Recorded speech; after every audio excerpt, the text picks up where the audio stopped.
Olá, seja muito bem-vindo à nossa primeira aula da disciplina de Case Studies, Estudo Prático de Computação Forense.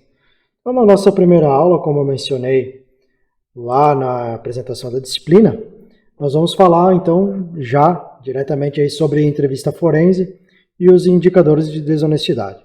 Nós vamos entender um pouco melhor o porquê é importante a gente ter esse conhecimento, né, além de simplesmente o nosso foco de conhecimento técnico, porque é interessante abrir a nossa mente aí com algumas outras técnicas, alguns outros conhecimentos.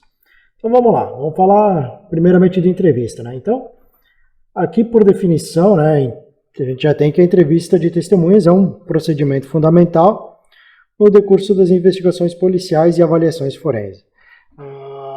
Por mais que esteja escrito aqui que é uma avaliação policial, né, uma investigação policial, na verdade, você pode investigar qualquer coisa, né? Você vai estar trabalhando aí em determinado momento e você vai estar fazendo alguma investigação. Você vai ver aí no nosso laboratório que basicamente faz todo sentido você entender o que é a investigação e entender, né, um pouco da narrativa e como obter identificar algumas incongruências na narrativa para você poder conduzir seu trabalho de forma melhor. Tá? Então, a entrevista de testemunhas, então, ela vai determinar, né, o sucesso de uma investigação policial ou uma avaliação forense. Tá? No entanto, o relato das testemunhas, ele raramente vai corresponder exatamente ao que aconteceu. Tem uma questão fisiológica, né, toda a questão de lembrança, e também tem a questão própria da pessoa, às vezes, não querer relatar o que aconteceu de fato.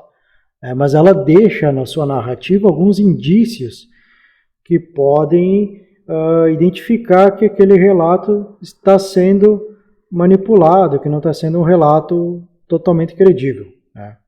Então, a gente vai abordar um pouco esse assunto. Tá? O uso de técnicas de entrevistas inadequadas também, né, leva ao fracasso de um relato idôneo, né, que as perguntas muitas vezes elas induzem o entrevistado a mentir, né, induzem o entrevistado a te dar aquela resposta que você espera ouvir, né, e não necessariamente a que você precise ouvir. Então tem que tomar bastante cuidado quando você for fazer algum tipo de trabalho nesse sentido para que você obtenha o melhor, né, de desempenho, que você obtenha o melhor relato possível. Então, muitos entrevistadores forenses conduzem entrevistas em que o indivíduo que entrevista é altamente motivado para ser enganador.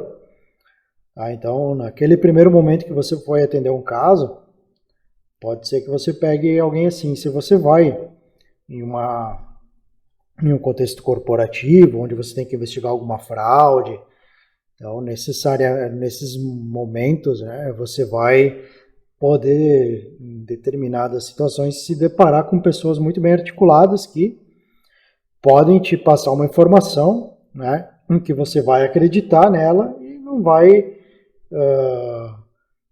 buscar mais a fundo outros elementos. Então é importantíssimo ter, né, um certo cuidado, né, na hora de fazer essa entrevista. Então a sua capacidade de detectar o engano pode ser crítica nessas entrevistas, né, que vem ao exemplo daquilo que eu falei. E muitos entrevistadores forenses, né, eles foram treinados em técnicas e métodos que podem ter sido baseados em informações errôneas, né? Que até como afirmam Dockham Morgan, né, Morgan Dockham, e o Virge, por exemplo, e outros autores, aí, o Cassin, Appleby, eu acho que é esse a forma correta de falar. A presença de preconceitos e presunções sobre muitos indivíduos que são entrevistados em situações forenses também pode influenciar negativamente a precisão das entrevistas. Então, a hora que você for fazer uma entrevista, a hora que você for conduzir uma conversa, uma entrevista, né, vá livre de preconceitos, né, respire, tome uma água. Se você achar que não está apto, né, a conduzir essa entrevista, é melhor que você não não a faça. Dentro das práticas, né, então, para tentar detectar alguma anomalia, né, algum sinal de incongruência, algum indicador, né, que comumente as pessoas costumam dizer que é um indicador de mentira, né, mas como eu sempre prefiro dizer, e o que eu tenho estudado muito, é que não é um termo muito adequado, mas então muitos entrevistadores eles são treinados a olhar apenas a linguagem corporal, né? Que são as pistas não verbais, né? Então aquilo que é dito é analisado talvez muito superficialmente em comparação àquilo que é visto, né? Então a linguagem não verbal, né? A linguagem corporal, ela é uma linguagem vista. Então muitas vezes você vai ver algumas pessoas dizendo, se a pessoa cruzou os braços, ela está mentindo. Se a pessoa está tremendo, ela está mentindo. O que não é uma forma muito legal de se avaliar. Então tem que tomar bastante cuidado nisso, porque a pessoa pode ter cruzado os braços porque ela estava numa sala que estava fria, né? Ela está tá tremendo ali, né? Tá um pouco nervosa, um pouco agitada porque estava fria. Ou até mesmo, um exemplo que eu costumo utilizar, que é uma pessoa vai na frente de um juiz prestar um depoimento, né? Vai lá, tá participando de uma audiência. Quem é que gosta de estar lá na frente de um juiz? Imagina alguém que nunca foi, né? E é uma pessoa que está falando a verdade. Mas ela vai ficar tremendo, ela vai suar, ela vai ter sinais que poderiam dizer que ela está mentindo. Então, tem que tomar muito cuidado com a linguagem corporal, muito ligado com aqueles preconceitos, né? Aquilo que se foi levado em conta, né? Aquilo que já foi estudado sobre o caso e, né, de repente a pessoa está sendo acusada, mas o fato de ser acusado não quer dizer, né, que de fato a pessoa seja o criminoso, que de fato ela seja o culpado por aquilo. Né? Então tem que tomar bastante cuidado nesse sentido. Tá? Então, muitos são os estudos que buscam encontrar uma forma de detectar anomalia em um determinado contexto. Aqui, dessa parte em diante, é um artigo que eu escrevi. Se você quiser procurar no meu website, vai estar lá, tá? Que é indicadores de desonestidade. Para revelar, né, a potencial credibilidade de uma informação, a gente teria hoje a análise da narrativa ou análise investigativa do discurso, tá? Que foi lá desenvolvida aí por Don Raybon, né, e outro autor aí. Então, alguns dos métodos utilizados, né, que são conhecidos, como a gente já abordou, temos análise não verbal, onde o avaliador, por sua vez, ele lança a mão de um arcabouço de técnicas de observação do indivíduo, né, a fim de obter algum gesto revelador que pode trazer à tona a real emoção do entrevistado. Tá? O importante é que a gente entenda que a gente não deve se basear somente em análise não verbal e também não deve basear-se somente em análise verbal. Mas, se conseguir fazer um misto dessas técnicas, você vai conseguir conduzir uma boa entrevista, né, e ter um bom relato, né, um relato bem confiável, né, um relato puro, que você consiga fazer uma boa análise, né, e trazer aí o nível, mensurar os níveis de credibilidade. Tá? Então, dentro da análise não verbal, a gente tem um dos estudos que ele é um dos mais famosos hoje, né, até por conta do próprio seriado Lie to Me, né, que é do Dr. Paul Ekman, né, que é a análise de microexpressões faciais que foi conhecida. Então, basicamente, essa análise de microexpressões faciais, ela trata as microexpressões que são feitas na face, que quando uma pessoa tenta, né, esconder algo, tenta manipular ou dissimular a sua emoção real naquele momento, naquele relato que ela está fazendo, então essas microexpressões trariam uma visão melhorada, né, traria uma visão real daquilo que ela está sentindo. Só que precisa muito estudo, né, para poder chegar a um nível de um nível bom, né, de detecção, porque até como está grifado aqui, né, elas duram menos de 1/5 de segundo. Então, uma microexpressão ela é muito rápida. Naturalmente, a gente costuma fazer uma análise de microexpressões gravando um vídeo, por exemplo. Você grava um vídeo e depois analisa o depoimento da pessoa. Bom?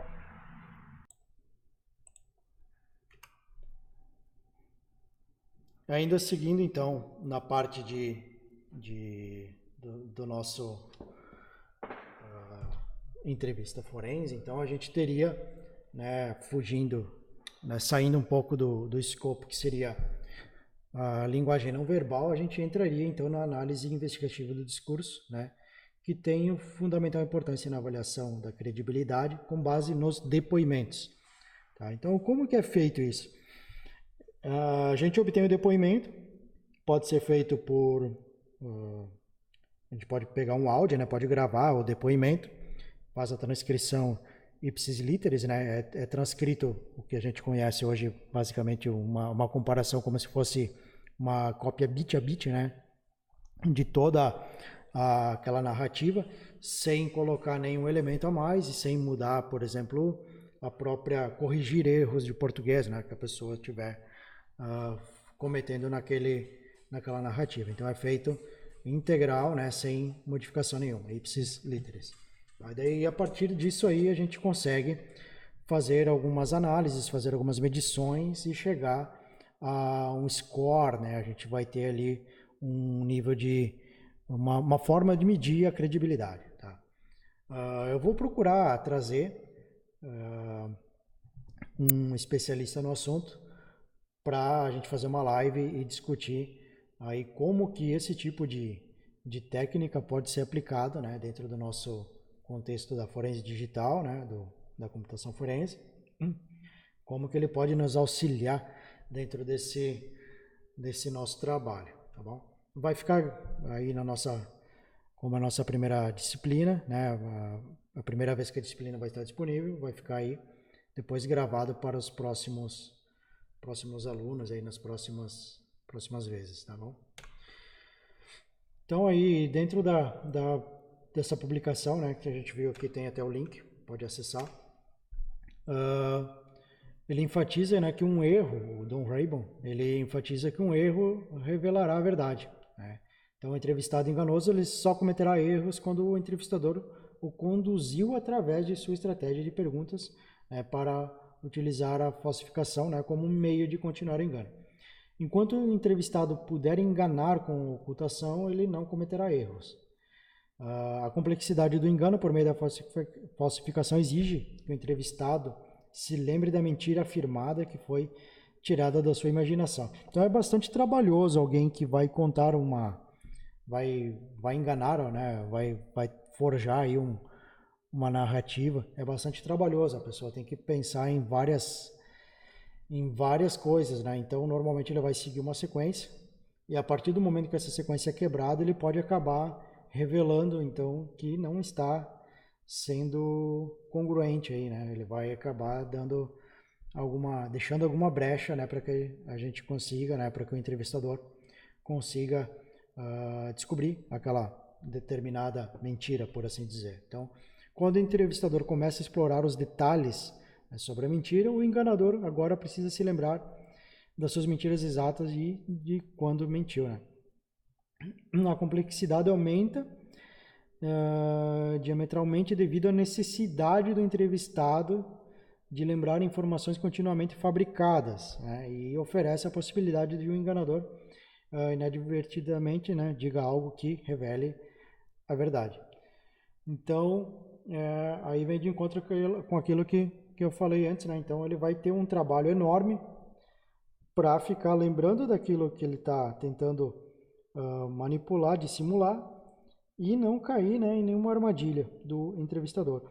E o entrevistador ele tem que tomar muito cuidado também para não contaminar, né, e fazer a pergunta certa, né, conduzir a conversa de uma forma coerente para não cometer um grave erro aí, né, acabar destruindo toda aquela obtenção de provas aí no depoimento.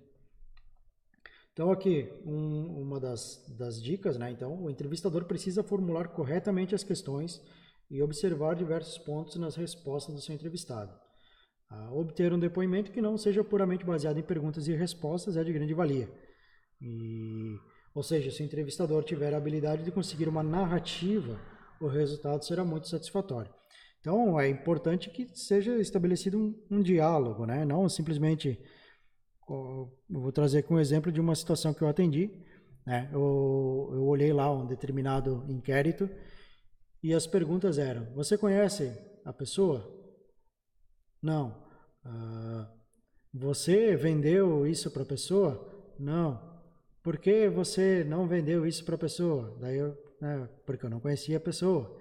Sabe, esse tipo de coisas assim que o entrevistado pode responder com sim, não, talvez e não porque não conheço, ele não é adequado, né? Acaba não tendo uma narrativa muito boa para analisar posteriormente. Então, nesse ponto é importante observar aquilo que é entregue, ou seja, é importante observar os fatos narrados, as respostas dadas, né, para que seja possível detectar qualquer incongruência que possa identificar algum indicador de desonestidade.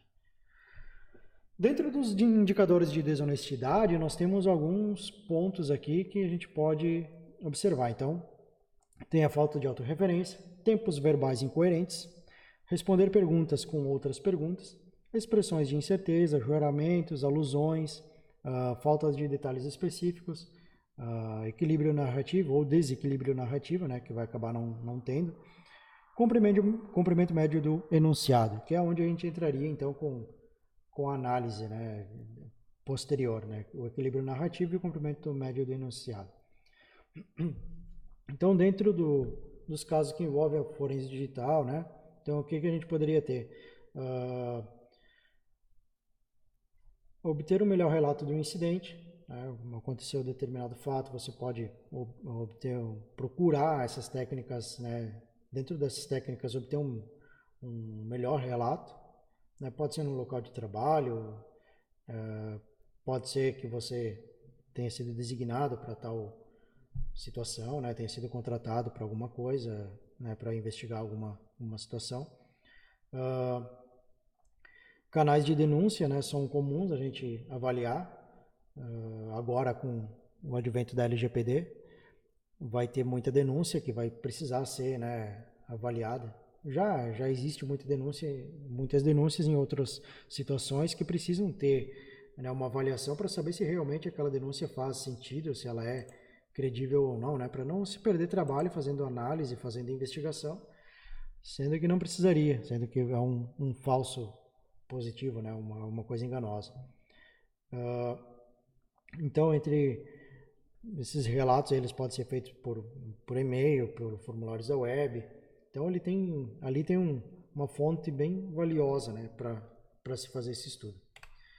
Então, vou falar um pouquinho sobre os indicadores. Então, a falta de autorreferência, né, o que eles querem dizer. Então, com a premissa de que pessoas utilizam o pronome eu em relatos honestos, a ausência desse pronome pode fazer com que o entrevistador receba um sinal de alerta. Então, naquele momento que o entrevistador estiver fazendo uma conversa, então o ideal é que o entrevistador, por exemplo, ele não interfira, né? Não queira dizer, olha, eu identifiquei que você não usou tal palavra, não usou tal referência, então quer dizer que você está tentando me enganar. Não, mantém uma conversa, né? Mas ao identificar esses indicadores, que se faça perguntas, né? Esses indicadores eles servem para criar sinais de alerta no nosso cérebro, para que a gente possa pensar em perguntas melhores, né? Para tentar, dentro desse ponto, ir, né, chegando a outros caminhos aí para obter o relato, até que, se possível, também obter uma confissão, né? Por exemplo, então, a porta não foi trancada, né, ao invés de eu não tranquei a porta. Então, a porta não foi trancada, então a gente teria uma espécie de afastamento, né, dessa referência, né, da pessoa que está ali. Então, sabe, você tenta fazer o procedimento recomendado, mas às vezes você libera sem nota fiscal mesmo. Então, por que, por exemplo, não foi dito, então, sabe, eu tentei fazer o procedimento correto, mas eu liberei sem nota fiscal mesmo. Então, são sinais assim que a pessoa vai tentando sair pela tangente, né? Estabelecendo aí alguns alertas, né, para a gente poder trabalhar em cima disso. Tá? É importante observar a linha de base que a gente chama, né? Muitas vezes a questão é cultural ou a pessoa fala assim mesmo todo o tempo, né? Mas é importante uh, ter esse viés aí, ter essa indicação. Tá? Tempos verbais incoerentes. É comum que o entrevistado, quando esteja tentando dissimular, acabe colocando os eventos no passado. Né? Ele vai pegar os verbos e vai colocar no passado. Por exemplo, eu cheguei para trabalhar e a porta estava fechada. Nesse momento, peguei a chave e abri a porta. Quando entrei, de repente, um cara salta na minha frente e toma o laptop que estava na mesa. Nesse momento, em choque, desmaio e não lembro de mais nada. Então, aqui a gente tem assinalado salto, desmaio e toma. Né? Então, um cara salta na minha frente. Por que não foi um cara saltou na minha frente e tomou o laptop? Nesse momento, em choque, desmaiei e não lembro de mais nada. Não lembrei mais de mais nada. Então, são outros indicadores. Não quer dizer que toda vez que isso for utilizado, né, tem que tomar muito cuidado, né, e analisar bem o contexto e exige bastante estudo, tá? O que eu estou apresentando para você aqui é uma introdução, né, para que você possa depois buscar mais conhecimento em outras fontes. Responder perguntas com outras perguntas. Então, acredita-se que mesmo o mentiroso não gosta de mentir o tempo todo. Por isso, além de desgastante, é perigoso, visto que um simples deslize poderá desmascará-lo. Volta aquele exemplo que eu citei anteriormente. Então, ele não consegue ser mentiroso o tempo todo, e ele não gosta de ser mentiroso o tempo todo porque dá muito trabalho. Ele tem que formular na cabeça dele muitas variáveis. Quando você está simplesmente falando a verdade, você vai lembrar de detalhes, você vai fazer um relato riquíssimo sem precisar fazer muito esforço, porque você de fato lembra, você visualiza aquilo na sua cabeça. O mentiroso vai ter todo esse trabalho, né, para visualizar algo a cada pergunta que é feita. Então, você pegou o dinheiro do seu irmão? O entrevistado poderia chegar com essa pergunta: você pegou o dinheiro do seu irmão? E o entrevistado poderia dizer: você acha que eu pegaria o dinheiro do meu próprio irmão? Ele respondeu a pergunta do entrevistador com uma outra pergunta. Então, poderia dizer: não peguei o dinheiro do meu irmão. Você acha que eu peguei? Ou um exemplo aí, a mulher, né, descobriu que o marido atraía e ela vem: você levou aquela mulher lá para casa? Você não acha que alguém precisaria ser muito estúpido para levar outra mulher para dentro da própria casa? Então, são coisas que emitem um alerta no nosso cérebro que nos traz uma certa né, uma ideia de cautela, né, que a gente poderia, em cima disso, buscar outros elementos. Então, juramentos. Testemunhas verdadeiras não sentem a necessidade de sustentar sua declaração com juramentos, né, pois são bem confiantes de si, né, confiantes da sua própria palavra. Então, juramentos a gente tem alguns exemplos aqui. Lembrando, tá, que é uma coisa cultural, tá? Pode ser que a pessoa é acostumada a falar assim, e você tem que tomar esse cuidado também. Então vai ter lá: juro por Deus que eu jamais inventaria um desmaio para sair dessa. Quero que o céu desabe se eu peguei o dinheiro da sua carteira. Né? Então, alusões a ações. Nesse caso, é feita a citação, a referência ou menção indireta, né, e breve sobre algum evento sem afirmar que se realmente fizeram. Então, tento guardar o laptop, procuro guardar a chave em local seguro. Então, por que ele não disse? Aí você fica naquela dúvida, né? Ele realmente, né, o locutor guardou o laptop, né, a chave foi colocada em local seguro. Então, você está lá entrevistando alguém, ele está lá: não, tento guardar o laptop, procuro guardar a chave em local seguro. Não, você guardou ou não guardou? né, em local seguro a chave? Você guardou ou não guardou o laptop? Então, aí, nesse momento, o entrevistador ele tem a obrigação, né, de identificar isso e buscar, né, mais informações para ter ou uma confissão ou seguir, né, com uma narrativa para analisar depois e identificar. Isso é o que a gente conseguiria, né, de imediato fazer para manter uma conversa, né, para ter uma ideia aí em tempo real, tá? Porque depois fazer a análise propriamente dita, né, da narrativa, ela exige um, um certo um certo trabalho, né, que fazer isso em tempo real é bem complicado, é uma coisa um pouco difícil. Então é levado para o laboratório, né, levado e estudado. Tá? Falta de detalhes específicos. Então, declarações credíveis, né, geralmente contém detalhes específicos. É, a música que tocava, a roupa que estava sendo utilizada, assunto que estava sendo falado, entre outros. Porque é um relato credível, né? Então, vai ser fácil para quem está falando a verdade, né? Detalhar tudo o que estava acontecendo, ela vai lembrar. Agora, alguém que está precisando inventar algo, vai falar uma versão agora, você vai perguntar de novo, vai falar, talvez fale a mesma versão, você pergunta na terceira vez, já começa a aparecer uma coisa ou outra que não tinha antes, e pergunta de novo, de outra forma, aquilo que estava aparecendo já não aparece mais, já foi mudado. Então, dentro desses detalhes específicos também se identifica muita coisa interessante. E aí vem a parte do equilíbrio narrativo, né? Que daí é o que seria depois, né? Depois que você obter uma narrativa, então você poderia partir para essas análises aqui, que são mais técnicas. Então, aí você tem toda a narrativa, tem um prólogo, clímax e um epílogo, né? Que basicamente a gente chamaria de introdução, desenvolvimento e conclusão. E dentro disso ele tem um cálculo que é feito, né? Então ele diz ali que de 20 a 30% tem que ser a introdução, 40 a 60% tem que ser o desenvolvimento e 20 a 30% também a conclusão. Né? Então, quando isso estiver fora, né, aí acaba trazendo um indicador aí, né, um indicador de baixa credibilidade. Até aqui está escrito, né, quando uma parte da narrativa for significativamente mais curta do que o esperado, informações importantes podem ter sido omitidas. Né?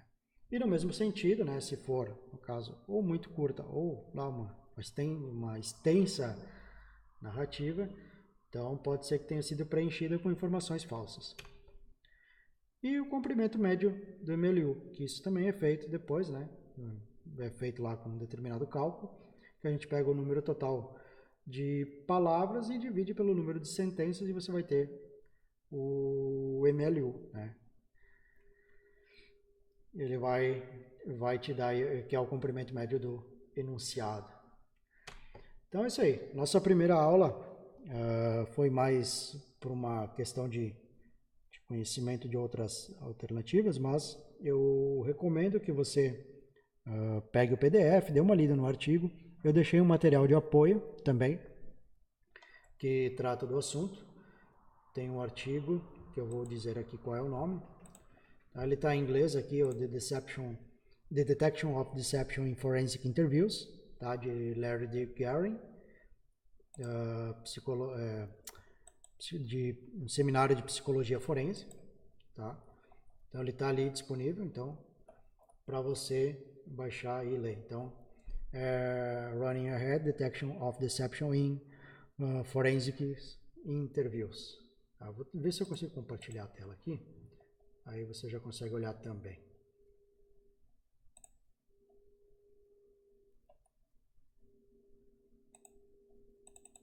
Deixa eu pegar aqui. Aí está o artigo, tá? Então, só dá uma olhadinha lá no material de apoio. Esse é um artigo bem interessante.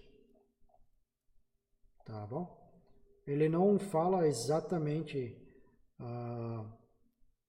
dos mesmos autores aqui, mas ele tem uma visão bacana, né, sobre o assunto. Então, eu recomendo que você leia também. Tá bom? Então, muito obrigado por ter ficado até o final dessa aula. Eu vou deixar já uma outra aula aí que fala sobre investigação, né, que eu utilizo essa aula em um dos cursos que eu ministro aí sobre computação forense e investigação digital. Estude, né, ouça ela com atenção. Algumas questões vão cair na prova, tá? E é bem interessante também que você abra a mente aí para conhecer outras alternativas. Então, muito obrigado por ter ficado aí até o final. Um grande abraço. Até a próxima aula.